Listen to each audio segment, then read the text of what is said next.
42 years, being one of the very old. The scientific pursuits that evolved right from the very inception stage of this great university is not a mean achievement.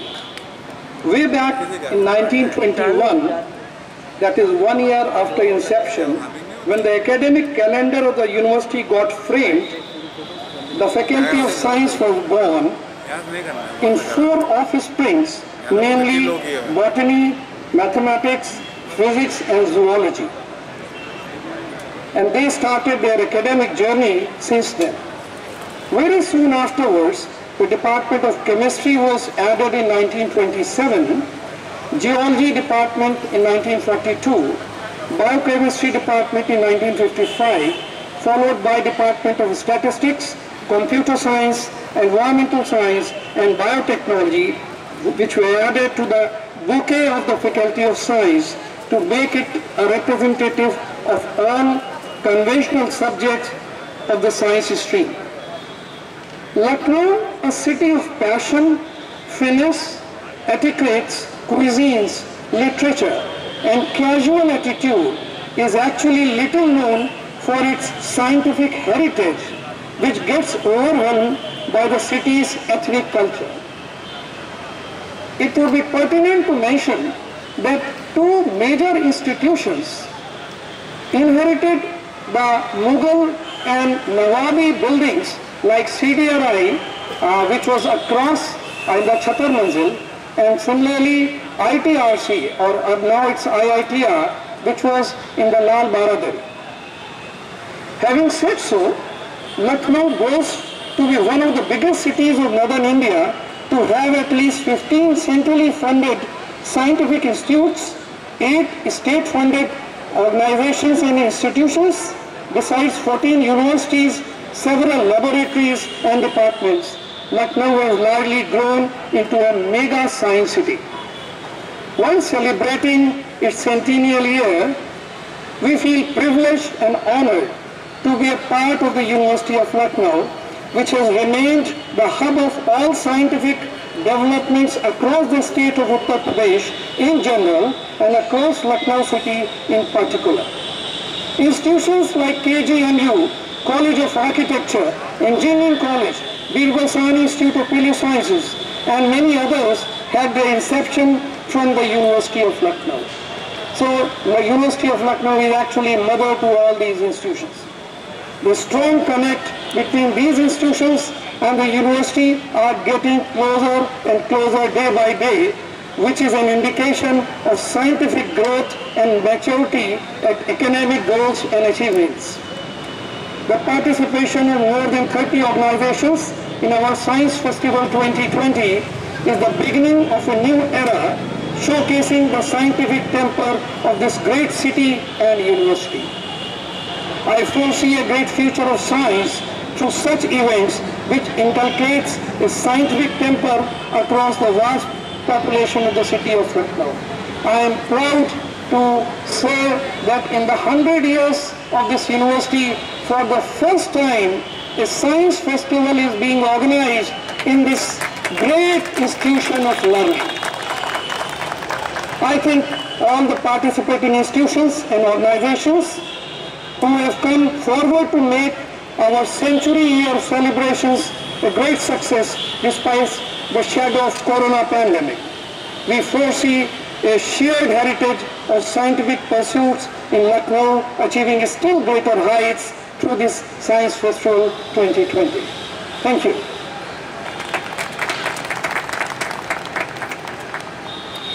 धन्यवाद sir, आपने अपने शब्दों से हम सभी लोगों को बहुत अच्छे से अभिभूत कर दिया है। मैं अब आमंत्रित करती हूँ हमारे ऑनरेबल वाइस चांसलर जी कि कृपया वो मंच पर आए और अपना इंट्रोडक्टरी रिमार्क्स दें।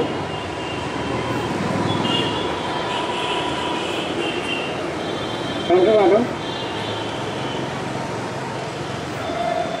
Respected Dean Faculty of Science, Dr. Trupta Trivedi, madam, Chairperson of this Science Festival Organizing Committee, Professor Vibhuti Rao ji,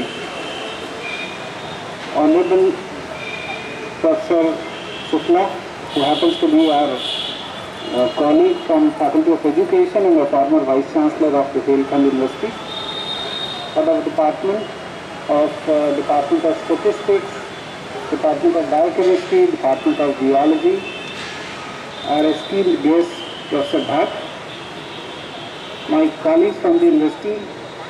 I can see our Controller of Examination, Professor Saxena, our Dean, Faculty of Law. I can take this off probably. Yeah. Our Chief Proctor, our Superintendent of Works, and I can see many faces. Our Chief Provost is here, and all the respective head of departments. I can see Professor Poonam Sharma, Head Department of Mathematics, our Dean Research, Professor Monisha.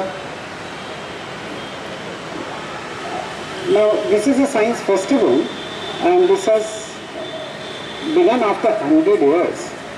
This is what Professor Rai just informed. Now, can you think of what the reason was? Right across the road, at the back of the road, there is a Department of Political Science, which was the first ever department of political science in the country. Somehow, political science dominated physical science in this great institution.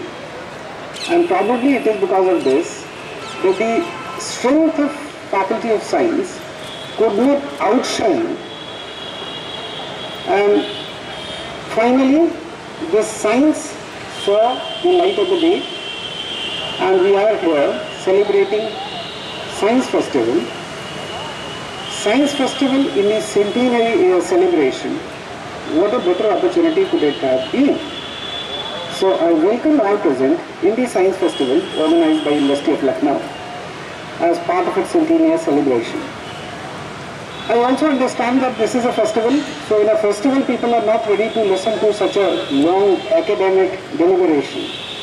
और इस बात का आप सब इत्तेफाक रखेंगे मेरी इस बात से कि ये महोत्सव है, तो महोत्सव में गंभीर एकेडमिक डिस्कशन पर लोग शायद उतनी तवज्जो ना दें, तो मैं भी इसको बहुत भारी नहीं बनाना चाहता हूँ, but then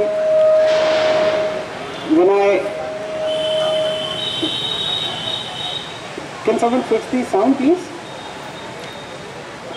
When I first interacted Professor Vibhuti Rai ji with respect to some kind of science initiative in this centennial celebration, he came up with this proposal.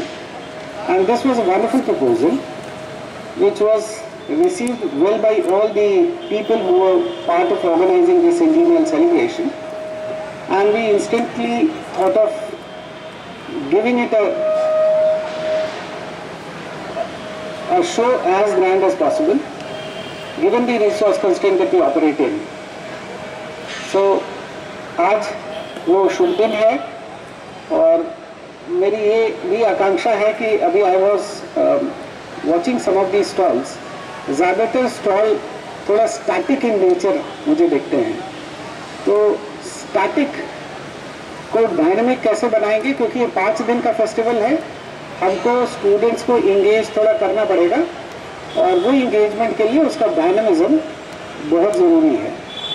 एक बहुत ही अच्छी चीज़ मुझे लगी इस पूरी व्यवस्था में कि इतनी दूरी है, 2 अलग अलग छोर पे स्टॉल्स हैं, इसलिए कोई केओस की स्थिति नहीं है, पर्याप्त रोशनी है, पर्याप्त हवा है, and it is so imperative because of the ongoing pandemic issue. ये भी सही है कि इस विश्वविद्यालय के साइंस के अचीवमेंट्स बहुत बहुत शानदार हैं। समाज जैसे मैंने कहा कि वो सोशल साइंस के अचीवमेंट्स के बादलों में छुपे हुए रहे हैं। हम लोग पूरी कोशिश कर रहे हैं कि यहाँ का साइंस का अचीवमेंट समाज तक पहुँचे, आम जनता तक पहुँचे और इस ग्रेट सीट ऑफ लर्निंग के साइंस फैकल्टी के डिपार्टमेंट्स को उसका ड्यू पाए प्राप्त हो। यहाँ पे जब भी बात होती है लेजेंडरीज की, तो हम लोग ज़्यादा बातें करते हैं उन लोगों की जिन्होंने पॉलिटिकल पावर अचीव किया, पॉलिटिकल पोजीशन अचीव की। आप सब अपनी आम चर्चा में इसी तरह की बातें करेंगे, लेकिन इस संस्था का साइंस का अचीवमेंट समहाउ थोड़ा मुझे लगता है कमतर रहा। जबकि मेरे पास कुछ सूची है, यहाँ पे प्रोफेसर बीरबल साहनी FRS, इनका नाम तो हम सब जानते हैं, was a legendary in the field of palaeobotany. आपके नाम से ही बगल में एक संस्था है, Birbal Sahni institute of palaeobotany, जो देश में अपनी तरह का अकेला इंस्टीट्यूशन है। Professor PS Mohan FNI from the university of Oxford, professor J Strang, a legendary mathematician, professor EN Singh, जो हिंदू मैथमेटिक्स एंड एस्ट्रोनॉमी के पूरी दुनिया में जाना माना नाम रहे, doctor DB Deodhar and professor Wali Mohammad, GS Thapar, KN Bahl, they were belonging to Department of Zoology and many more. Professor Birbal Sahni साहब ने डिपार्टमेंट ऑफ जियोलॉजी को इस्टेब्लिश किया and professor KS Krishnan initiated the department of biochemistry along with doctor Soma Kumar, professor BP Adhikari and professor VS Huzur Bazar led the foundation of department of statistics. Alumnus भी यहाँ के science के बहुत leading हैं, जैसा प्रोफेसर राय बता रहे थे कि कई सारे leading centrally funded national institutions के डायरेक्टर्स इस समय हमारे अलुमना हैं। ये भी अपने आप में बहुत बहुत प्रतिष्ठा का विषय है, लेकिन ये ज़्यादा ओनस लाई करता है यहाँ के साइंस के बच्चों के लिए। ऑर्गेनाइजिंग कमेटी से मेरा अनुरोध होगा कि हम जितने ज़्यादा से ज़्यादा बच्चों को यहाँ के साइंस के अकम्पलिशमेंट से वाबस्ता करा पाएँ, जितना ज़्यादा उनका इंगेजमेंट करा पाएंगे वो उतना ही अच्छा विश्वविद्यालय के लिए होगा और उनकी साइंस की लर्निंग ऑफ कोर्स स्ट्रेंथन होगी। और बस टोल के बहुत सारे स्कूलों के और कॉलेजेस के बच्चे भी आ रहे हैं और वो आके यहाँ साइंस से रूबरू होंगे। साइंस की जो बहुत सारे हम जैसे लोग, मैं पहले BSc मैंने किया ग्रेजुएशन लेवल पे, MSc फिजिक्स में एडमिशन भी लिया और मैं इलाहाबाद यूनिवर्सिटी में पढ़ता था, वहाँ सेशन इतना लेट था when I took my admission in MBA at Banaras Hindu University. तो एक कॉपी जो मैंने फिजिक्स MSc फिजिक्स के लिए करी थी, उसमें शायद 8-10 पेज में कुछ लिखा होगा, उसी कॉपी को मैंने शुरू किया जब मैं मैनेजमेंट में जाने लगा, तो उसमें कुछ लिखा।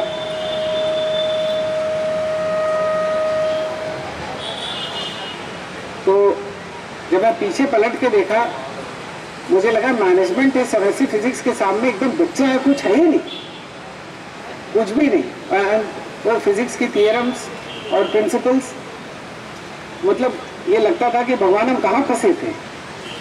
और this MBA was like a cake walk and I scored very high. और जितना हम MSc since I had only join, तो जितनी पढ़ाई करते थे, या इवन इलाहाबाद यूनिवर्सिटी का graduation itself was extremely tough at its own time, तो उसके सामने लगता था कि उसका 50% पढ़ाई करेंगे तो हम MBA में टॉप कर जाएंगे। और उसका मुझे बहुत फ़ायदा हुआ और फिर उसकी आधी पढ़ाई करके मैं मैनेजमेंट की फील्ड में अपना अच्छा खासा हिंदुस्तान में नाम और रसूख बना लिया। तो ये साइंस जो कि मुझे लगता है खासा तकलीफदेह होता है पढ़ाई के समय, खासा तकलीफदेह होता है, उसमें पढ़ना भी पड़ता है, एक्सपेरिमेंट्स भी करने होते हैं और साइंस के टीचर्स थोड़ा कड़क भी होते हैं। तो उन सारे दुश्वारियों के बीच में अपने लिए एक जगह बना पाना, वो आप जब यहाँ के टीचर्स को देखेंगे तो आपको लगेगा कि how deserving they are and what is the kind of respect they demand from everyone, from the students and from the system as well. यहाँ का रिसर्च इंडेक्स H इंडेक्स हमारा स्कोपस का 85 है। Monisha madam correct me if I am wrong, earlier it was 83, फिर वो lockdown period में 2 point और बढ़ गया, so it was 85। Web of science का हमारा H इंडेक्स 79 है। और आप इसको अगर सेग्रीगेट करेंगे डिसिप्लिन वाइज तो there is hardly any match. ये और विशेष इट डिजर्व्स ग्रेटर कुडोज इसलिए भी कि मैं जिस संस्था से आता हूँ वहाँ की तुलना में मैं यहाँ के टीचर्स, यहाँ के डिपार्टमेंट्स और यहाँ के फैकल्टीज़ के जो रिसोर्सेज हैं उनको कंपेयर करता हूँ, तो हम बहुत ज़्यादा डिप्राइव कर रहे हैं अपने डिपार्टमेंट्स को। मुझे लगता है जिस तरह की फैसिलिटीज़ चाहिए it so happened once I visited Department of Zoology, और वहाँ मुझे एक लैब दिखाई गई. I believe Dr. Shali Malik would be here. मैंने इनकी लैब देखी और every single, अगर मैं कहूँ every single centimeter of the lab was also used and used for the purpose of furthering the research. वो देख के लगता है उसमें बच्चे बैठे थे और बच्चे अपने मोबाइल से अपने लैपटॉप में कनेक्शन इंटरनेट का करे हुए. While if you see the counterpart institutions जहाँ पे हाई स्पीड वाईफाई है, बहुत सारी फैसिलिटीज़ हैं, जगह है, बहुत एडवांस लैब है, उसके कंपैरिजन में हमारे इंस्टीट्यूशंस हाईली फैसिलिटी डिप्राइव्ड है. हमारे डिपार्टमेंट ऑफ केमिस्ट्री है इसके बगल में ही जहाँ हम लोग खड़े हैं, वो डिपार्टमेंट ऑफ केमिस्ट्री में 36 की फैकल्टी स्ट्रेंथ है और 14 लोग अभी काम कर रहे हैं. 2 लोग अभी सुपर एनुएट भी हो चुके हैं. एक सब्जेक्ट जो प्रैक्टिकल सब्जेक्ट है, ये कैसे पढ़ाया जाएगा, जबकि अंडर ग्रेजुएशन भी है, पोस्ट ग्रेजुएशन भी है, डॉक्टरल रिसर्च भी है, सेल्फ फाइनेंस प्रोग्राम भी है. तो विश्वविद्यालय इस बात की गंभीर चिंता करता है. और मैंने किसी से कहा कि ईश्वर की इच्छा हुई तो मेरी व्यक्तिगत इच्छा ये है कि हम अपना faculty selection department of chemistry से शुरू करें. इससे ज़्यादा डिप्राइवेशन किसी डिपार्टमेंट में नहीं फैकल्टी से. मतलब एक तरह से ये if I am allowed to use the word, ये अमानवीय है उन टीचर्स पे कि वो अगर 12 teacher regular teacher 36 regular teacher का काम करेंगे तो फिर क्वालिटी कॉम्प्रोमाइज़ होगा, और क्वालिटी कॉम्प्रोमाइज़ होगा तो फिर हमारा इंस्टीट्यूशनल गोल डिफीट होता है. हमको ये नहीं होने दे रहे हैं. और ये वही डिपार्टमेंट ऑफ केमिस्ट्री है जिसने वो सैनिटाइज़र बनाया, जिसने इस लखनऊ विश्वविद्यालय के इतिहास में 100 साल में पहली बार टेक्नोलॉजी ट्रांसफ़र एग्रीमेंट कराया. So there is every responsibility lies on the shoulder of the university to reciprocate, and ये reciprocation is not in the interest of only the department, but in the interest of the students who come for superior learning to this great seat of learning. तो ये हमारा नैतिक धर्म भी है कि of course there are certain resource constraints that you all are aware of. Probably many of you are aware of much better than me, but we are trying to find out certain solutions to that. और बहुत सारा उसमें हम लोगों को मदद भी मिल रही है, सफलता भी मिल रही है.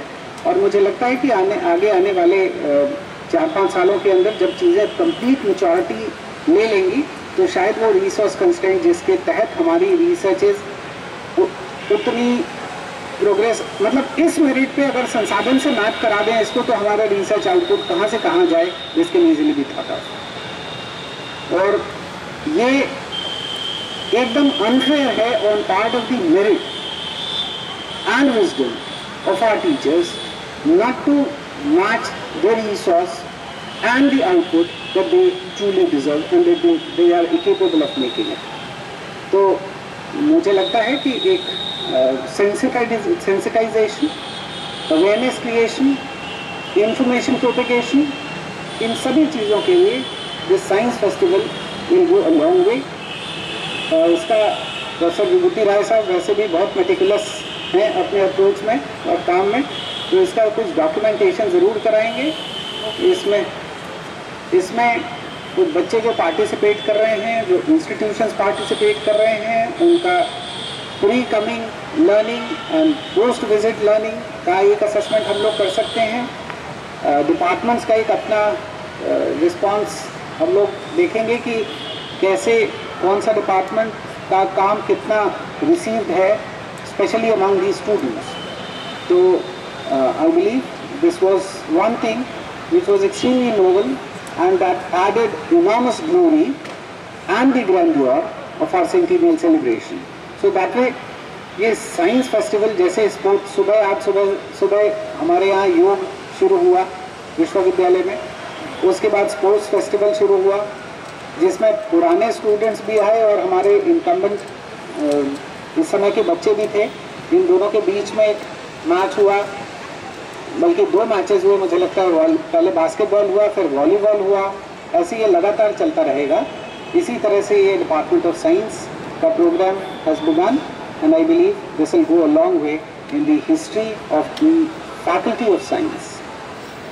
So एक और बहुत अच्छी चीज़ जो इसमें दिखती है वो ये है कि what is the kind of hegemony that we are observing here. हर विभाग के लोग इसमें अपना सहभागिता कर रहे हैं और उस सहभागिता से जो गोल है फर्दरेंस ऑफ साइंस नॉलेज उसमें कंट्रीब्यूशन कर रहे हैं.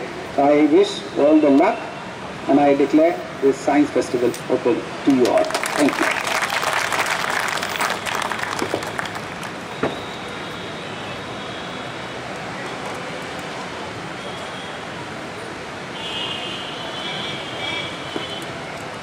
Thank you sir. वाकई आपके शब्दों ने हम सबके बीच में एक उत्साह सा भर दिया, एक जोश भर दिया है और ये शब्द आपके हमेशा इस विश्वविद्यालय में गूंजते रहेंगे और हम सब इस शब्दों के साथ आपके इन शब्दों को अपने दिलों में लेकर लंबे समय तक याद करते रहेंगे. धन्यवाद सर, आपने भाग लिया सभी विभागों की है.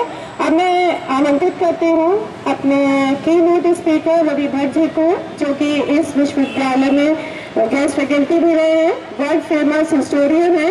वो आकर के हमारे बीच में हमारे विश्वविद्यालय की हिस्ट्री को आपके सामने रखेंगे. इस शताब्दी वर्ष में उनकी मौजूदगी वाकई सराहनीय है. धन्यवाद sir.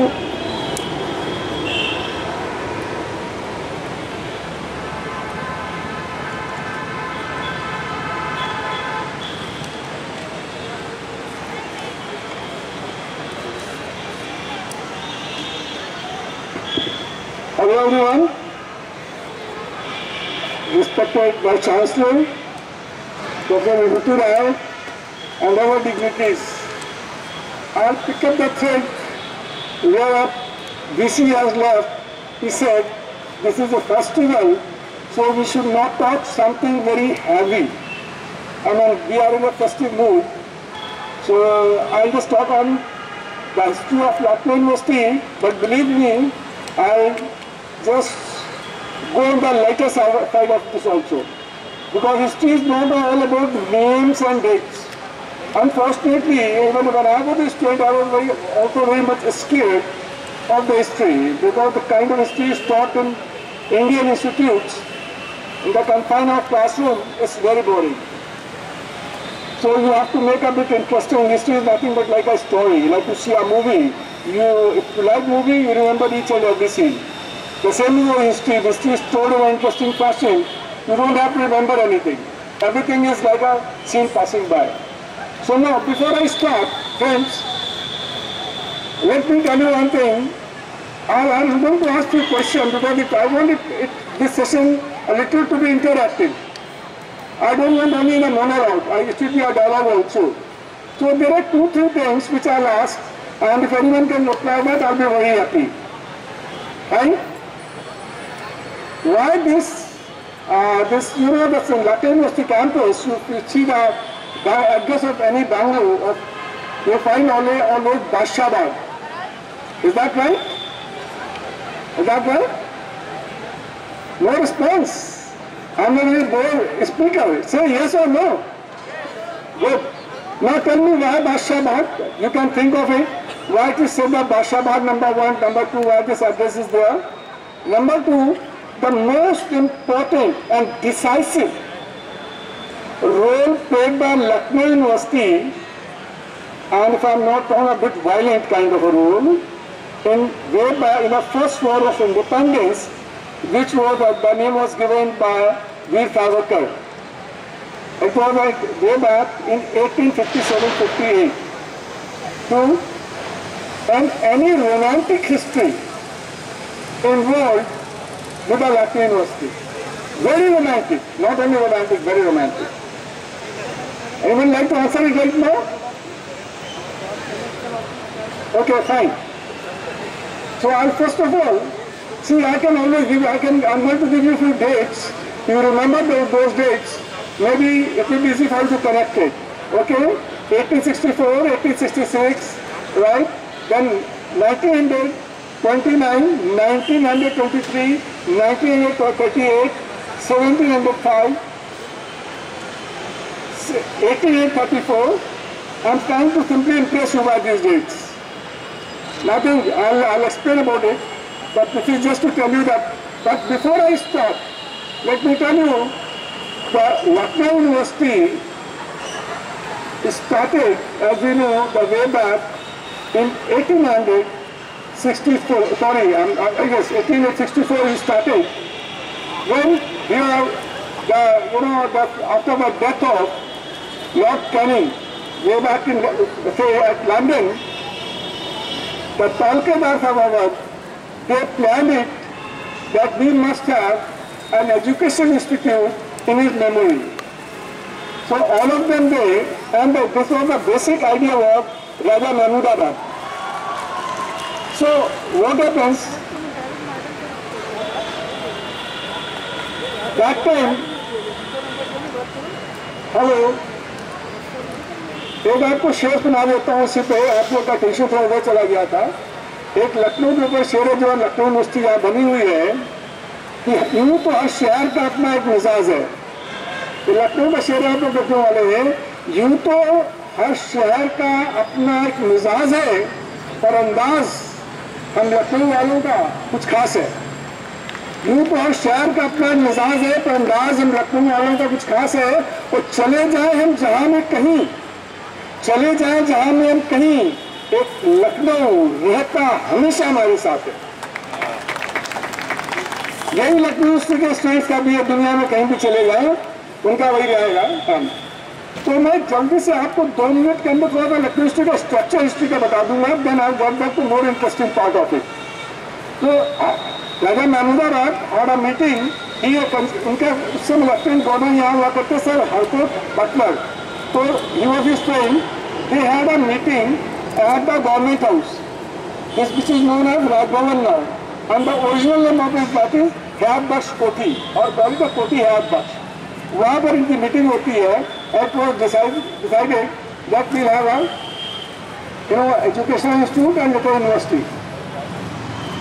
Now, then again, they have opened it in Aminabad. Aminabad आप लोगों को जान के मजा आएगा कि अमीनाबाद को स्टैब्लिश किया था, हजरतगंज को स्टैब्लिश किया था अवध के 10वें रूलर अमजद अली शाह ने। आप लोगों ने वादी अली शाह का नाम सुना होगा सबने। तो वादी अली शाह के जो वालिद थे, पिताजी थे, उनका नाम था अंजोर अली शाह। उन्होंने ही हजरतगंज को प्रैक्टिकली बसाया था। ये रोड जो बनी थी वो तो सात अली खान ने बनाई थी 1810 में, हजरतगंज की रोड है। लेकिन जो मार्केट फ्लोरिश हुआ है हजरतगंज, वो हुआ है अमजद अली शाह के टाइम पे। और अमजद अली शाह वो तो वेरी रिलीजियस पर्सन, वो इतने रिलीजियस थे इसीलिए लोग उनको कभी कभी वो हजरत भी कहते थे। इसीलिए उनके टाइम पे जो मार्केट फ्लोरिश किया उसको हजरत कहा जाता है। और मजे की बात देखिए कि अमजद अली शाह ने कोई भी ऐसा काम नहीं किया जिससे उनको याद किया जाए, लेकिन खाली हजरत उनके नाम से बस गया तो आदमी याद किए आते तो अक्सर हिस्टोरियंस कहते हैं कि डिवाइन जैसे हिस्टोरियन। और उनका वजीर जो हुआ करता तो उसका नाम था अमीनुद्दौला। अमीनुद्दौला ने बसाया था आपका अमीनाबाद। और अमीनाबाद के अंदर ही उसकी जो था, उसी अमीनाबाद के अंदर 1864 के अंदर लखनऊ यूनिवर्सिटी का जो बाद में जो स्कूल था, कैनिंग स्कूल था, उसकी शुरुआत होती है वहीं पर अमीनाबाद के अंदर वो था अमीनुद्दौला पैलेस के अंदर। अमीनुद्दौला के नाम पर जो था वहाँ पैलेस था। वो पैलेस कहाँ था वो इंटरेस्टिंग जानना चाहेंगे। आप लोगों ने सेंट्रल वो देखा होगा वहाँ पर होटल, अगर वहाँ पर एक अमीनाबाद में पिक्चर हॉल देखा होगा आप लोगों ने, तमाम लोगों ने, उस पिक्चर हॉल के बगल में है। That was the place it had started. वहाँ से ये मूव करता है 2 साल के बाद 1866 के अंदर आपकी ये जो लाल बारादरी है जिसको अंदर थ्रोन रूम है, जहाँ पर 5 अवध के बादशाहों की ताजपोशी हुई थी, या वो यहाँ पर लाल बारादरी वहाँ शिफ्ट हुआ। और उसके ठीक 2 साल के बाद में ये शिफ्ट होके चला गया आपको जहाँ पर आज आपका परी खाना, जिसको कि आप जानते हैं भाटखंडे म्यूजिक कॉलेज का हिस्सा है, वहाँ पर शिफ्ट हो गया। और वहाँ से शिफ्ट होने के बाद के अंदर ये 78 के पास आज जहाँ पर आप हैं यहाँ पर आया। अब यहाँ से थोड़ा मैं आप लोगों को एक लेटर साइड में ले जाऊँगा, क्योंकि इसके आगे देखिए आप वॉट एवर आई से, अगर आप just on the click of the mouse you can find something on the website, तो वो तो आई एम हियर। आप वेबसाइट पे जाइएगा आपको तमाम फैक्ट मिल जाएंगे, वो आप अलग से भी देख सकते हैं। किसी फेमस आदमी को वो अंग्रेज डिग्री दे दी, हमें मेंबरशिप दे दी अपने यूनियन की, तो इज्जत की बात होती थी। तो महात्मा गांधी के यहाँ पर 1929 के अंदर आते हैं, तो आपका जो मालवी हॉल आप लोग देख रहे हैं, इस मालवी हॉल का कोई बताएगा पहले नाम क्या था? मालवी हॉल का पहले नाम क्या हुआ करता था? मालवी हॉल का नाम पहले होता था बेनेट हॉल, और ये एक ब्रिटिश ऑफिसर्स के नाम पर था। लेकिन 1947 के अंदर इसको मदन मोहन मालवीय के नाम पर इस हॉल का नाम बदल दिया गया था। तो मालवीय हॉल में जब आते हैं, तो जैसा कि उस समय कल्चर था नया नया, तब भी अंग्रेज गए नहीं थे, तो एक हिंदुस्तान के अंदर एक बड़ी अच्छी बात है, आप लोग सब लोग जानते हो, बड़ी एड्यूसिंग चीज है कि दूसरे को प्रभावित करने के बाद में अंग्रेजी जरूर बोलता है, और ना नो एक्सेप्शन, मैं भी बोलता रहता हूँ बीच बीच में, एक कौन खराब है। तो वही हुआ महात्मा गांधी आए 1929 के अंदर, तो स्टूडेंट्स यूनियन जो थी उसके लीडर्स ने उनको वेलकम एड्रेस इंग्लिश में किया। जनरली प्रैक्टिस होती है जब आप किसी का वेलकम करते हो तो उसके बाद में वो भी बहुत मॉडस्ट हो जाता है और आपकी तारीफ करते हैं ना। पर महात्मा गांधी ने पुराने जमाने के फौरन बाद इस बात को नाराजगी जाहिर करी कि उनका वेलकम एड्रेस इंग्लिश में तो किया गया। तैयार है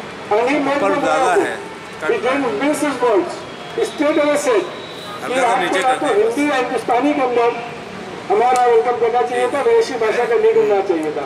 और ये जो माइंड उस समय ज्यादा काम लोगों को गुलाम थे 1929 के अंदर, हम आप भी हिम्मत नहीं कर पाते कि आप जिस आदमी को अपनी भाषा से प्यार नहीं होता है, जिस आदमी को अपना कल्चर पर कॉन्फिडेंस नहीं होता है, जिस कम्युनिटी को नहीं होता है, और हमेशा जो कम्युनिटी कभी आगे नहीं बढ़ सकती है, कभी नहीं बढ़ सकती है। क्योंकि अगर आप दूसरे की भाषा कल्चर को कॉपी करने में ही अपना टाइम एनर्जी लगा देंगे तो ज्ञान कर पाएंगे। भाषा ज्ञान थोड़ी ना होती है, भाषा ज्ञान नहीं है। रैप माने चूहा होता है, इंग्लिश में हिंदी में चूहा होता है और दूसरी लैंग्वेज में और होगा। तो ये कम्युनिकेशन ये लिफाफा है जिससे नॉलेज आती है आपकी, ये कन्वेयर बेल्ट है भाषा। पर भाषा को इतनी ज्यादा अहमियत देना कि भाषा को सीखने में अपना टाइम एनर्जी बर्बाद करें तो ज्ञान न लाए, नई बात नहीं करें, पुरानी बात कर रहे हैं, चाहे चाइना हो, चाहे जापान हो, चाहे रशिया को जानते हैं, चाहे फ्रांस हो, वो अपनी लैंग्वेज सीखते हैं, तरक्की करते हैं, हम लोग योग करते हैं। तो मैं अगर वहाँ पर आप कभी बात की बातें दोस्ती, तो महात्मा गांधी ने इस बात को तो बहुत सख्त अप्रोच करा और उन्होंने उस समय कहा कोई नहीं क्या हिंदी ही शुद्ध बोले, पर आप हिंदुस्तानी बोले, क्योंकि हिंदुस्तानी बोलते तो हमारे जब हम और आप बोलते हैं यहाँ पर, तो हिंदी नहीं है, हिंदुस्तानी है। क्योंकि इसके अंदर it is heavily most language तो हम लोग बोल रहे भाषा हिंदी से कहते हैं, वो उसमें अरबिक, पर्शियन, टर्किश, पोर्टुगीज और हिंदी के वर्ड होते हैं। जैसे कि हम आपको बताएं, जब आप बातचीत में वर्ड बोलते हैं, क्या मेरे को यहाँ कोई बताएगा चाकू की हिंदी क्या होती है? आप लोगों को चाकू की हिंदी तो बताएगा मेरे को? Anyone here? वो हिंदी नहीं जानता है, मतलब हिंदी नहीं आती किसी को भी? क्या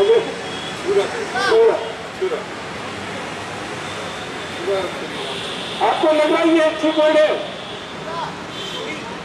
आपको लग रहा है ठीक वर्ड है? अच्छा, बर्फ की हिंदी क्या है? बर्फ की और फर्श की हिंदी क्या है? यहाँ पर मैं आपका एग्जाम नहीं ले रहा हूँ, यहाँ मैं एक सहज प्रक्रिया बता रहा हूँ कि जितनी भी भाषाएं होती हैं, हर भाषा दूसरी भाषा के शब्द होती है। चाकू वर्ड टर्किश वर्ड है, फर्स्ट वर्ड और बर्फ वर्ड ये पर्शियन वर्ड है। ये हमारी भाषा में इतना ज्यादा मिल रहे हैं कि इनका हिंदी वाला वर्ड नहीं है। जैसे साबुन अरबिक वर्ड है, कमीज आप जिसे आप हिंदी समझते हैं, हिंदी नहीं है, अरबिक वर्ड है। मेज, कुर्सी अरबिक वर्ड है, बच्चा भी होना अरबिक वर्ड है। और इवन आप जो इंडिया के अंदर जो मेन जो फसल होती है, रेबड़ी जो खरीद की होती है, ये भी अरबिक वर्ड है। तो मैं यहाँ पर बताया था नहीं, हिंदी का वर्ड नहीं है। बताना ये चाहता हूँ कि दूसरी भाषा के शब्द अगर आपके अंदर आके सहज रूप से इतना ज्यादा घुल मिल जाते हैं तो आपको अपनी भाषा लगने लगती है, तो उससे परहेज नहीं करना चाहिए। दिक्कत तब होती है यहाँ पर जब उर्दूदार लोग जो होते हैं, जब आप कभी जाइए उर्दू के मुशायरों में जाइए तो वो इतनी ज़्यादा एक तो तरह की होता है अपनी फारसी डालना, उर्दू तो कोई वर्ड ही नहीं होता है, उर्दू तो कोई लैंग्वेज ही नहीं है। लैंग्वेज में सेंस कि उर्दू होता है अपना कोई शब्द नहीं होता है।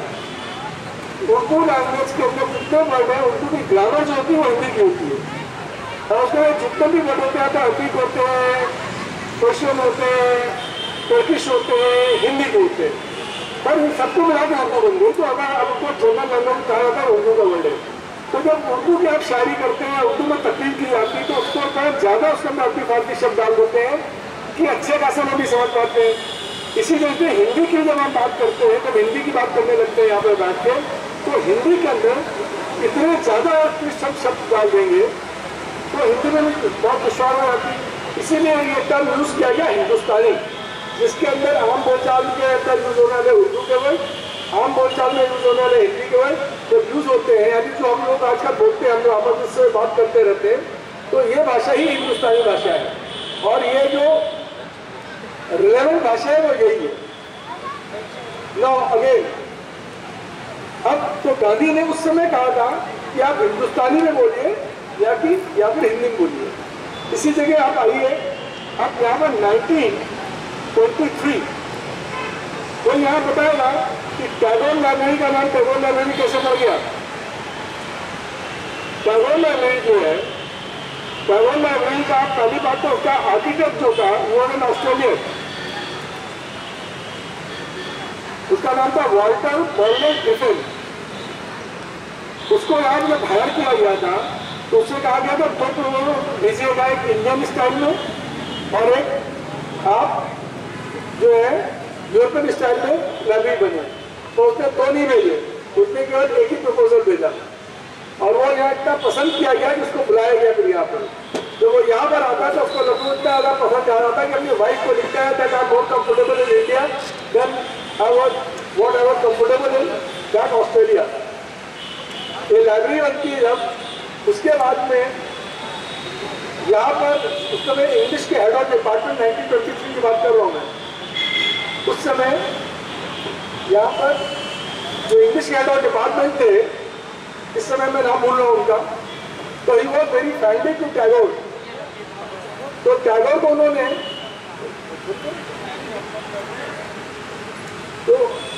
उन्होंने बुलाया यहाँ पर, और वही आपका जो हॉल था यहाँ पर मौलवी हॉल, तो मैं तब उसमें मौलवी हॉल नहीं कहते थे, उसको बैरेट हॉल कहते थे।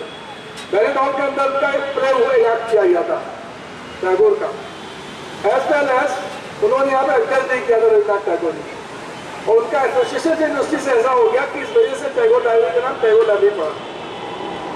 अब अगर मैं आपको टैगोर लाइब्रेरी की खाली बात करूँ, बोलता रहूँ तो बहुत ज़्यादा बोलता रहूँगा, तो खत्म करूँगा। टैगोर लाइब्रेरी की बात करें तो अगर मैं आपको बता दूँगा इतनी किताबें हैं, इतने जर्नल्स हैं, इतनी थीसिस है, तो बहुत क्या बड़ी बात होगी। कोई नहीं, हर लाइब्रेरी में होता क्या खास बात हो जाएगी। चलिए रस पूरी करने के लिए बता भी देते कितना हुआ। लास्ट काउंट जो सीरियस किया गया था उसके हिसाब से 5,50,000 किताबें यहाँ पर थी। यहाँ पर 50,000 जर्नल्स थे और 10,000 यहाँ पर थीसिस थी आपको इस लाइब्रेरी के अंदर। तो this is not a great information which I am sharing with you, कोई खास बात हो नहीं रहा। अब असली बात सुनिए, आपको वो मजा आएगा। अगर वीसी साहब होते और टाइम होता तो उनको और मजा आता, क्योंकि he can take a decision, इसलिए बता रहा हूँ। इस लाइब्रेरी के अंदर there's a great collection of paintings। यहाँ पर सर थोड़ा बोलो, अपना ड्राइवर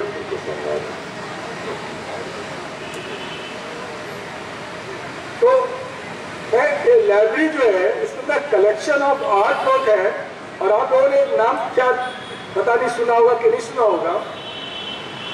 एक है यहाँ पर चुटका सा पेंटर हुआ करते थे, उनकी 4 पेंटिंग यहाँ पर है, जिसकी अगर वैल्यू निकाली जाए तो करोड़ों में निकले की बात। वो पाकिस्तान से कराची के थे, वो यहाँ पर आए थे, यहाँ रहकर उन्होंने पेंट किया था। तो 20वीं सेंचुरी के लीडिंग पेंटर हैं, उनकी पेंटिंग है। यहाँ पर हीरामन राज चौधरी की जो महात्मा गांधी की उनकी स्टैचू उन्होंने बनाई थी। उन्होंने यहाँ जीपीओ आपका है, जीपीओ के अंदर जो जहाँ पर आज महात्मा गांधी की फोटो लगी है, स्टैचू लगी है, वहाँ पर जॉर्ज पंचम की फोटो इन्होंने लगी थी, वो भी उन्होंने बनाई थी। महात्मा गांधी की फोटो लगी वहां पर। तो मैं कहना ये चाह रहा था यहाँ पर कि आपकी लाइब्रेरी जो है इतना, वहाँ का कलेक्शन इतना ग्रेट है कि बहुत कम लोगों को ये बात समझ में आती है। और तो बहुत लोग नाम जाएंगे फ्रैंक के लिए पेंटिंग है। अब हम आपको ट्राइबल लाइब्रेरी के बाद में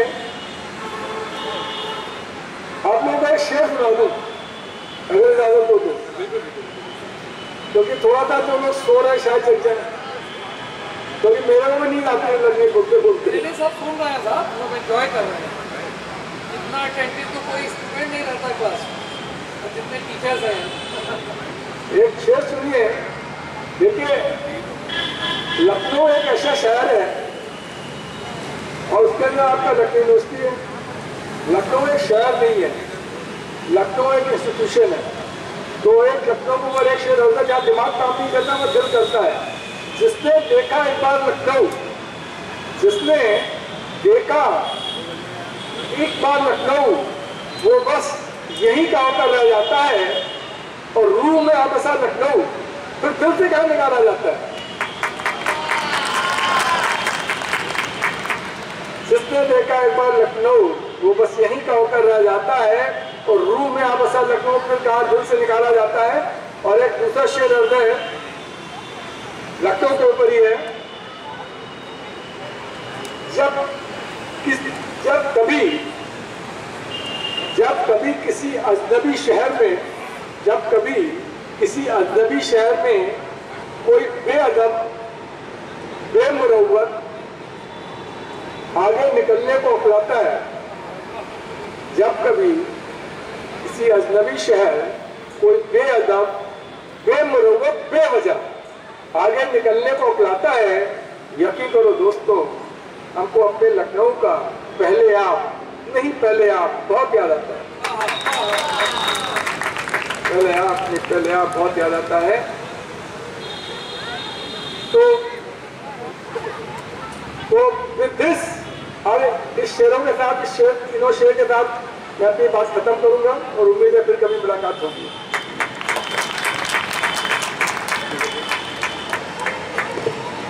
धन्यवाद सर।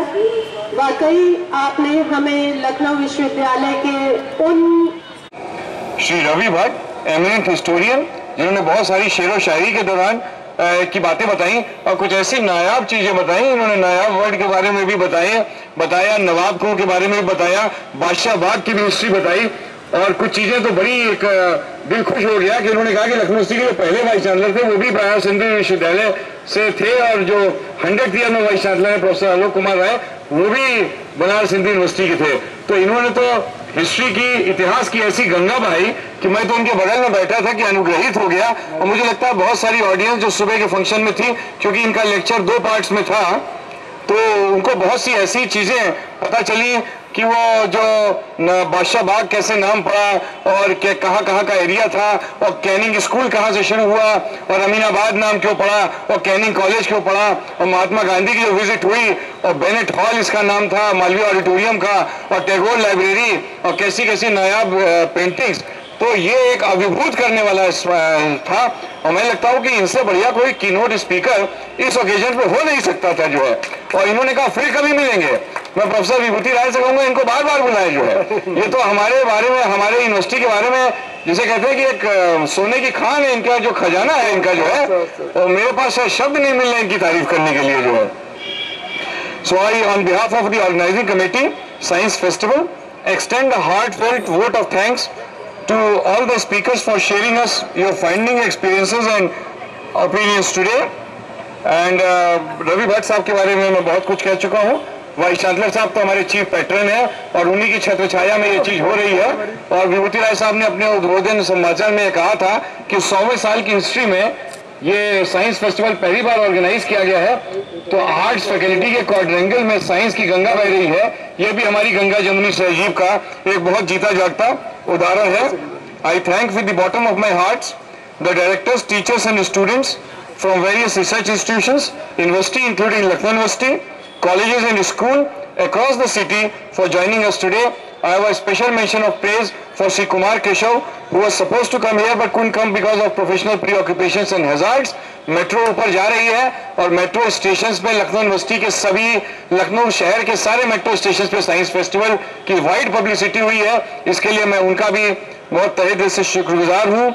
बहुत सारे लोग जिन्होंने कि स्पॉन्सर किया हमारे साइंस फेस्टिवल को, जिसमें बहुत सारे, सबके नाम लेना संभव नहीं है, बहुत लोगों ने स्टॉल्स लगवाए हैं। सेंट्रल गवर्नमेंट के इंस्टीट्यूट्स हैं, प्राइवेट यूनिवर्सिटीज हैं, गवर्नमेंट यूनिवर्सिटीज हैं, साइंस फैकल्टी के डिपार्टमेंट्स के टीचर्स हैं, नॉन टीचिंग स्टाफ्स हैं, रिसर्च स्कॉलर्स हैं, यूजी स्टूडेंट्स हैं, पीजी स्टूडेंट्स हैं। और जो एक, वैसे तो ये औपचारिकता में आता है क्योंकि हमारा तो ये फर्ज था, लेकिन कुछ लोग जो हमारे ऑर्गेनाइजिंग कमेटी के मेंबर्स हैं, और उससे पहले मैं सबसे पहले first of all I like to take this opportunity to place on record our immense thanks to Professor Vibhuti Rai, chairman of the Science Festival Organizing Committee, and a big round of applause for him. He is my elder brother and he has played tremendous role in this successful organization of his event. ये बहुत dedicated आदमी है, बहुत passionate आदमी है और सारा दिन मुझको अपने साथ रखते हैं। और मैं तो रात में ही सिर्फ अपने घर सोने जाता हूँ, बाकी दिन डॉक्टर साहब के साथ ही रहता हूँ। मेरे परिवार वालों से संबंध भी थोड़े दाएं बाएं हो रहे हैं, लेकिन डॉक्टर साहब ने इतने दिल लगा करके, इतने पैशनेटली, इतने डेडिकेटेड मैनर में इस साइंस फेस्टिवल का ऑर्गेनाइजेशन इतने कम समय में किया। जब अनलॉक 5 के बाद वीसी साहब ने ये रिस्पॉन्सिबिलिटी दी, तो ये सारा फेस्टिवल सेनापति की वजह से होता है। सेनापति का अगर निर्देशन अच्छा हो तो सेना अच्छा काम करती है। और सेना में जो लोग, जिन्होंने बड़े कर्मठ लोग हैं, प्रोफेसर राजीव पांडे जो डायस पर बैठे हुए स्टैटिस्टिक्स के हेड, इन्होंने बड़ी अहम भूमिका निभाई है। Doctor Desh Deepak chemistry department के, डॉक्टर गीतांजलि जूलॉजी डिपार्टमेंट की, doctor Mahendra Agnihotri physics department के, doctor Puneet Mishra computer science department के, और मेरे विभागीय सहयोगी डॉक्टर समीर शर्मा, सब लोगों ने रात दिन बिल्कुल एक कर दिया। मैं dean faculty of science professor Tripta Trivedi का भी तहे दिल से शुक्रगुजार हूँ। वो और प्रोफेसर अनिल शुक्ला जो कि भी कुछ टाइम पहले वाइस चांसलर थे बरेली यूनिवर्सिटी के, वो भी सुबह यहाँ पर आए, उन्होंने ग्रेस किया इस ओकेजन को।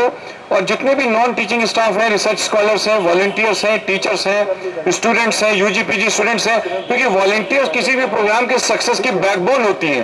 रात दिन एक कर दिया, even girls stayed late in the night, so it is these people who have made this programme an immense success. So I would like to congratulate from the bottom of my heart and express sincere gratitude to all the volunteers. और इसी के साथ मैं आप सभी लोगों का तहे दिल से शुक्रिया अदा करता हूं। और इसके बाद प्रोफेसर विभूति राय भी कुछ कहेंगे, लेकिन उन्होंने बहुत शानदार काम किया। तो एक बार फिर प्रोफेसर विभूति राय के लिए बहुत बहुत तारीफ, बहुत बहुत तालियां दें।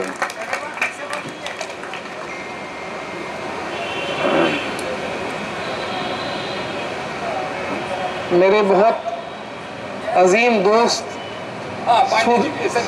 सुधीर सुधीर मल्होत्रा साहब मेरे लिए कुछ ज़्यादा ही कह गए। मैं, ये इनॉग्रल फंक्शन है, वैलिडिटरी नहीं। मैं सिर्फ 2 शब्द ये कहना चाहूँगा कि ये जो सक्सेसफुल इवेंट है, ये टीचर्स की वजह से नहीं है, ये उन छात्र छात्राओं की वजह से है। और ख़ास करके मैं उनके नाम लूँगा जिन्होंने पिछले 15 दिन से दिन रात लग करके इस कार्यक्रम को बनाने में अपनी अहम भूमिका निभाई है। मैं ख़ास करके 3 विभागों के उन शोध छात्रों का जिक्र करना चाहूँगा जो कि मुझे लगता है कि किसी भी अंतर्राष्ट्रीय स्तर के छात्रों के आगे उनका परचम आगे ऊंचा ही रहेगा। उनकी जो कैपेबिलिटी है, उनकी जो लियाकत है, उनका जो ऑर्गेनाइजेशनल स्किल है, मैं बिल्कुल अमेज था। लाइटनिंग स्पीड से काम करते हैं बच्चे, इतना सीखने को मिला उन सबसे। मैं खास करके जिक्र करना चाहूँगा मेघना अवस्थी जी, मेघना अठवानी, डिपार्टमेंट ऑफ स्टैटिस्टिक्स में। मेघना जी हैं आसपास कहीं। कल रात में 3 बजे ये जो सोवेनियर रिलीज हुआ है, इसमें करेक्शन लगा के उन्होंने मुझे भेजा। आप इमेजिन नहीं करेंगे। और सवेरे 8:30 बजे फिर मुझे फोन करके बताया कि सर एक गलती रह गई है, आप बात कर लीजिए, वो गलती हम लोगों ने सुधार ली। और ये आपको मैं बताना चाहता हूँ कि ऑलमोस्ट परफेक्ट रूप में ये इतना करीब 70 पेज का डॉक्यूमेंट तैयार हुआ। मैं मुख्य रूप से उसमें मेघना अठवानी, शिवांगी मिश्रा, वो भी डिपार्टमेंट ऑफ स्टैटिस्टिक्स की, प्रोफेसर पांडे के दोनों शोध छात्राएं हैं। आप दोनों का मैं क्या शिवांगी है आसपास कहीं पे? मेघना प्लीज आइए।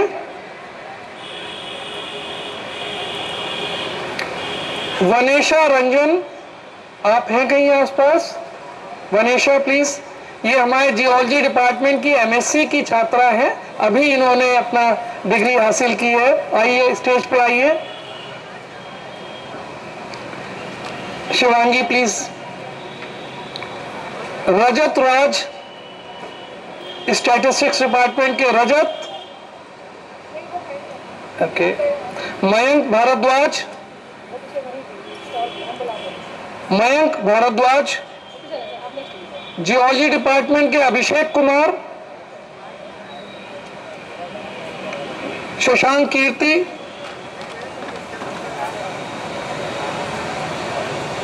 इन सब लोगों ने, इनके अलावा भी बहुत सारे लोग हैं, मगर पिछले 3-4 दिन से इन लोगों ने मिल करके ये पूरा कार्यक्रम ऑर्गेनाइज किया है। मैं इन सब का बहुत बहुत तहे दिल से शुक्रिया अदा करना चाहता हूँ। वाइस चांसलर साहब ने हमको आदेश दिया, उन्होंने अनुरोध किया कि ये कार्यक्रम कराया जाए। उनकी छत्र छाया में इस कार्यक्रम का आयोजन हुआ। आप जैसे देख सकते हैं कि ये कार्यक्रम पहली बार इस प्रकार का इस विश्वविद्यालय में हो रहा है और यहाँ की पूंजी इस विश्वविद्यालय की ये छात्र छात्राएं हैं। इनके लिए मैं पुनः एक बार आप सबसे निवेदन करूंगा कि आप लोग इन सब के लिए just give a big clap. आप लोग प्लीज बैठे। एक बात और मैं कहना चाहूंगा, इतना बड़ा आयोजन बगैर प्रशासन के नहीं हो सकता। विश्वविद्यालय के प्रशासन में हर स्तर पर मुख्य रूप से वाइस चांसलर साहब, रजिस्ट्रार साहब, डिप्टी रजिस्ट्रार, इन सब के साथ साथ वर्क्स डिपार्टमेंट के जितने भी हमारे सहयोगी गण हैं और विभागों के जो कर्मचारी गण हैं, खास करके उन विभागों ने जिन्होंने मुख्य रूप में से इसमें अपनी भूमिका निभाई है। जैसा आप सभी जानते हैं कि पूरे विश्वविद्यालय में ये साइंस फेस्टिवल इस समय चल रहा है, उसका एक केंद्र ये है। जितने भी विज्ञान विभाग हैं, विज्ञान के विभाग हैं, 9 विभाग, वहां पर एक अत्यंत रोचक कार्यक्रम चल रहा है। जो भी यहाँ पर आए हुए विजिटर्स हैं उनसे और जो इस विश्वविद्यालय के लोग हैं वो सब, मैं उनसे निवेदन करूंगा कि विभागों में जाएं। 4 म्यूजियम खुले हुए हैं। आप पहली बार इस विश्वविद्यालय की धरोहर देखेंगे।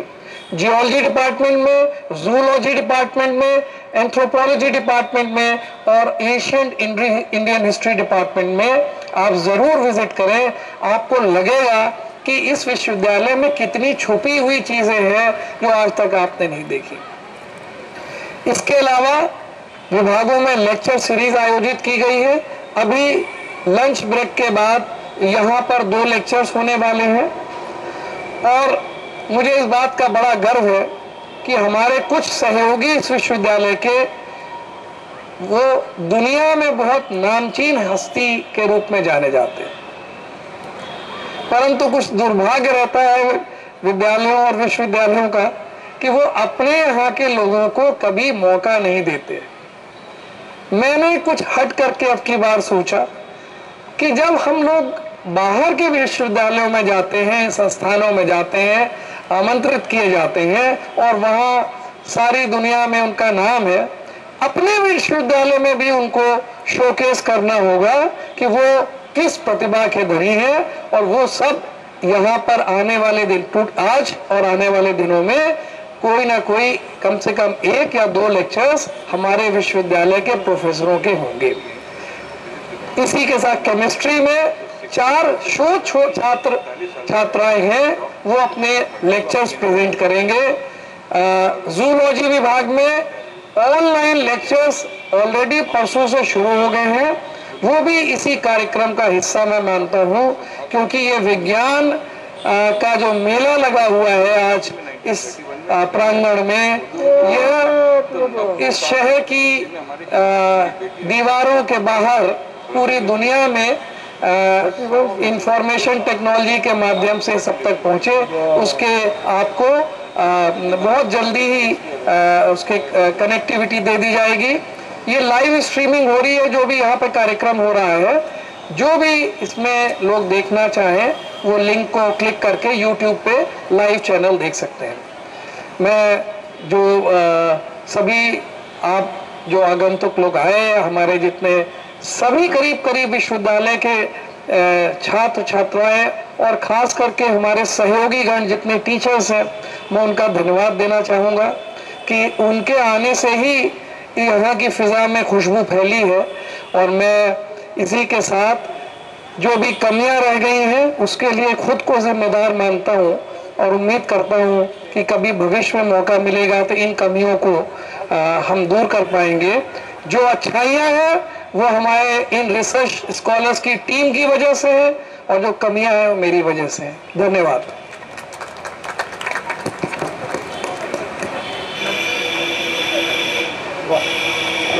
धन्यवाद सर। विश्वविद्यालय के लिए 2 लाइनें और उसके बाद लंच ब्रेक। बहुतों के अंदर बसने वाली रवानी है ये, कुछ अधूरे पूरे सपनों की निशानी है ये सिर्फ एक विश्वविद्यालय नहीं, सालों की एक लंबी कहानी है। धन्यवाद, आप लोगों ने इतने धूप में बैठ करके हम सभी लोगों को सुना, अपना बहुमूल्य समय दिया। इसी तरीके से जोश बनाए रखिए और लखनऊ विश्वविद्यालय के शताब्दी समारोह में अपने उत्साह को बढ़ाते रहिए। धन्यवाद। आप लोग यहाँ दाहिने हाथ में यहाँ पर फूड कोर्ट है और यहाँ सबके लिए लंच की व्यवस्था है। जितने भी आप सब लोग हैं, आपसे निवेदन है कि लंच के लिए पधारें।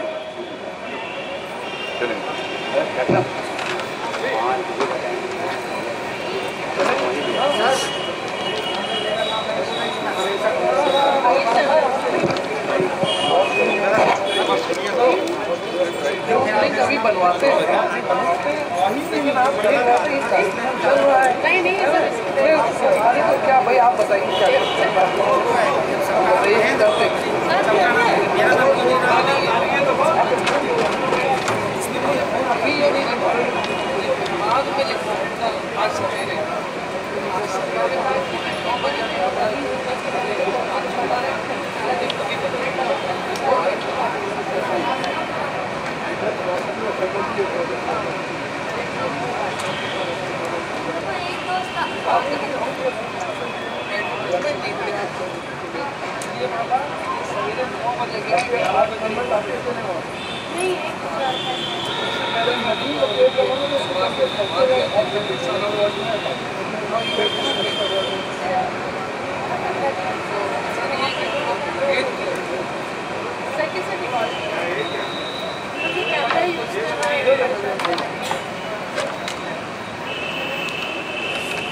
देखिए तार यार निकला क्या, बंधा क्या ये? आपने मेरा नाम नहीं लिया, लेकिन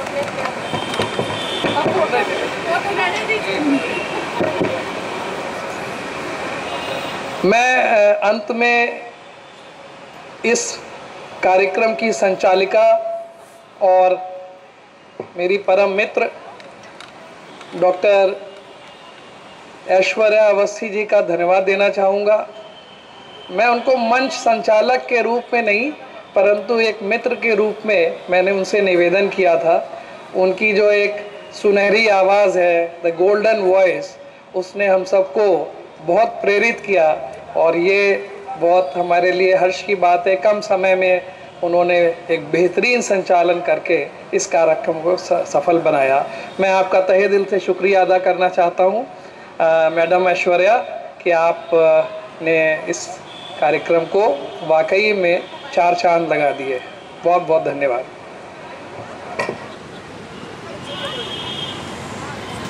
Dear students, mass painting competition and the slogan writing competition is now beginning in the science arena. Please register yourselves. All the participants will get certificates regardless of their win or not, and there is no registration fee. And we will provide all the materials for the mass painting also, the paint, brushes, everything, and slogan writing also. Please move, please participate in the mass painting and the slogan writing competition. Thank you.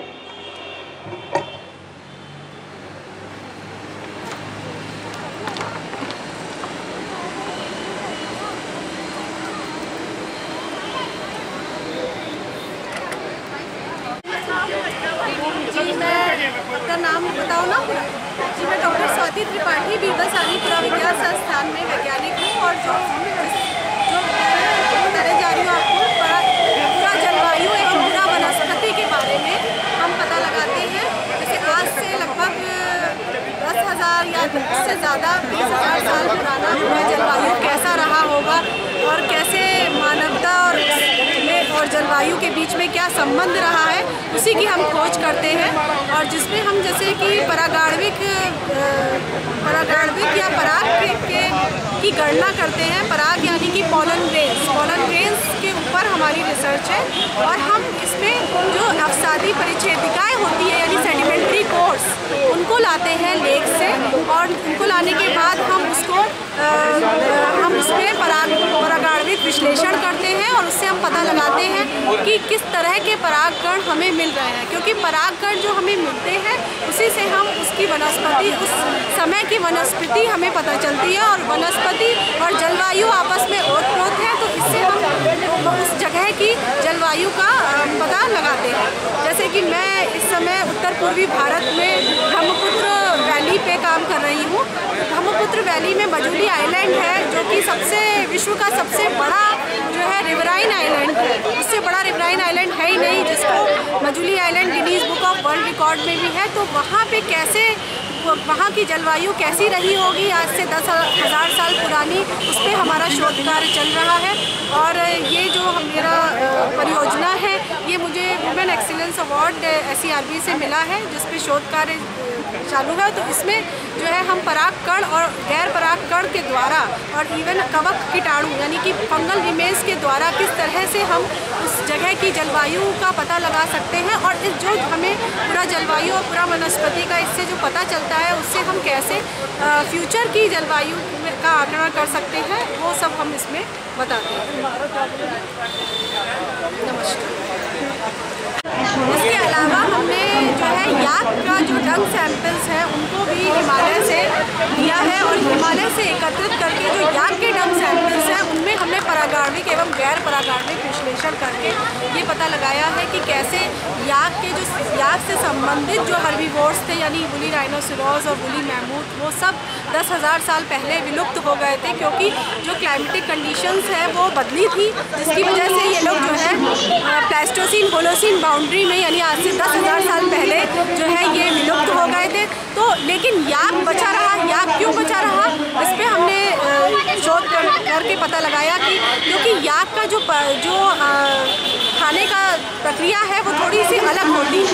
वह केवल गैर वृक्षीय पौधे नहीं बल्कि वृक्ष पौधों पे भी जो है निर्भर रहता है, जिसकी वजह से उसके खान पान का जो स्वभाव होता है बहुत लचीला होता है, वो बहुत फ्लेक्सिबल होता है, जिसकी वजह से याक अभी तक बचे रहे। जबकि उससे संबंधित हर्बीवोर्स यानी वुली राइनोसेरॉस और वुली मैमूथ वो सब जो है विलुप्त हो गए और अब इस दुनिया में नहीं पाए जाते हैं। तो यदि हमें याक को भी संरक्षित करना है तो हमें वहाँ के आसपास, हिमालय के आसपास की वनस्पतियों पे काम करना पड़ेगा, उनको कंजर्व करने की ज़रूरत है, जिससे कि हम हमारा जो ये याक प्रजाति है ये बची रहे।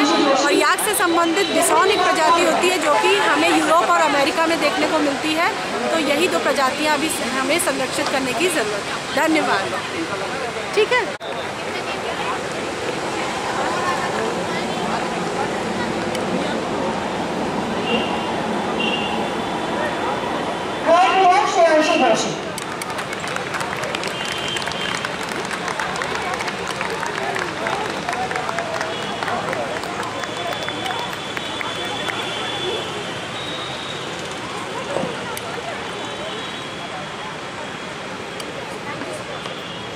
Thank you, sir.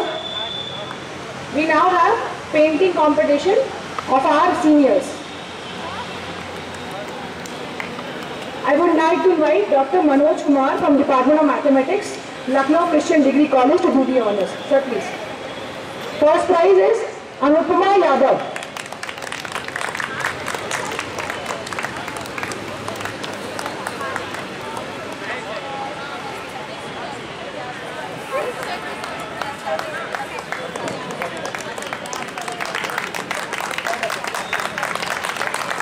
Second prize is Shweta Saini.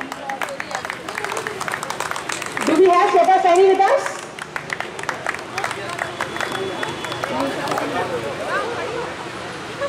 Third is Latika.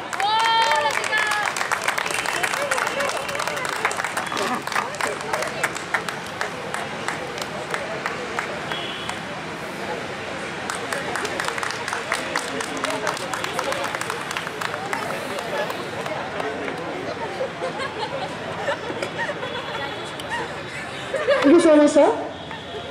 We now have the last event for today. I would like to invite Dr. Brahmanand Pathak from Department of Sanskrit, sir, to please do the honors. We have slogan writing for our graduate students. First prize, there's a tie. Varun Dikshit and Anupama Yadav.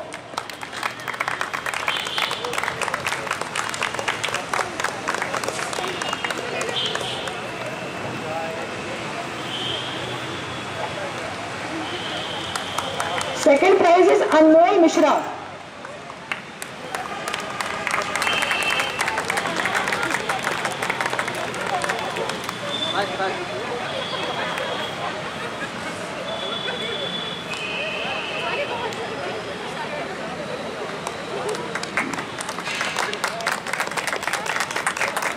Third is Sarnya Pathak.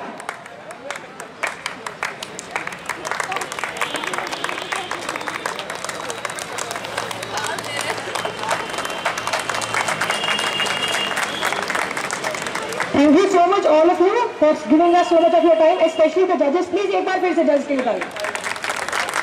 Thank you all the volunteers, all the participants. Thank you so much. Photo खींचा?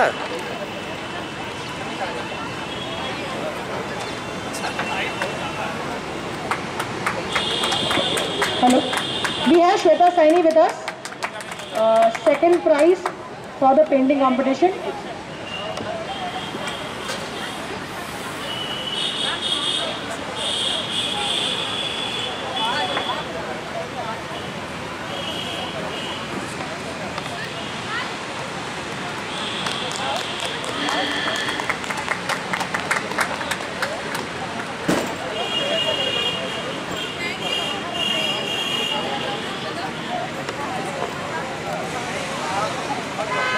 Please take your certificates.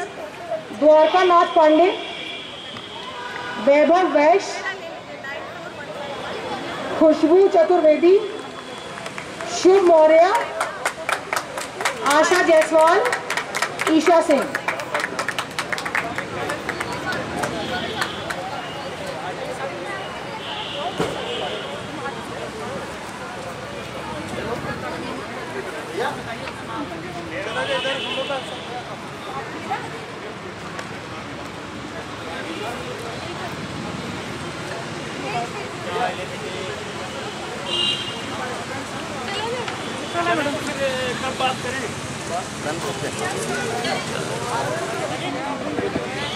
We have certificates, participation certificates for slogan writing. Anmol Mishra. Is he here? Shubham Kumar. Ayushi Yadav. Tanya Srivastav. There is no one here. Shakti Pratap Singh. कोई है यहाँ पे? राजकुमार, Ayushi Yadav. Okay. Slogan है राजकुमार. शुभम कुमार, अभिषेक Maurya and Shakti Pratap Singh. No one is there?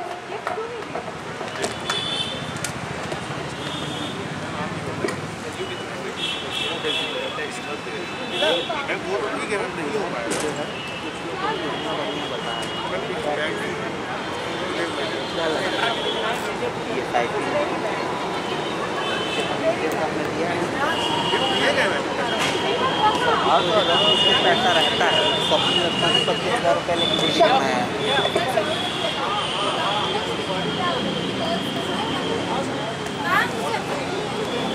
बैठिए बैठिए।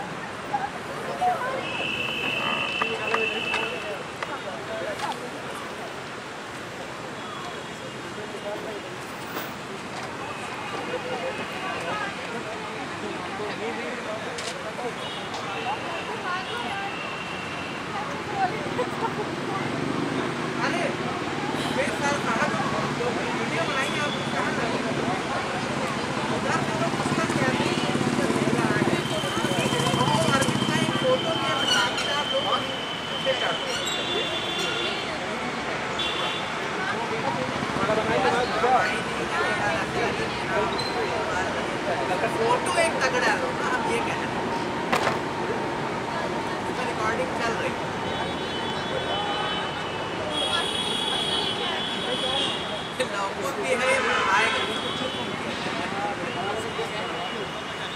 ठीक है। और अवस्थी के बगल में भी है।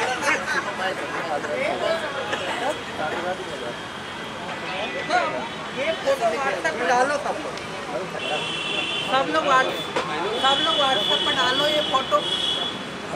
भैया भैया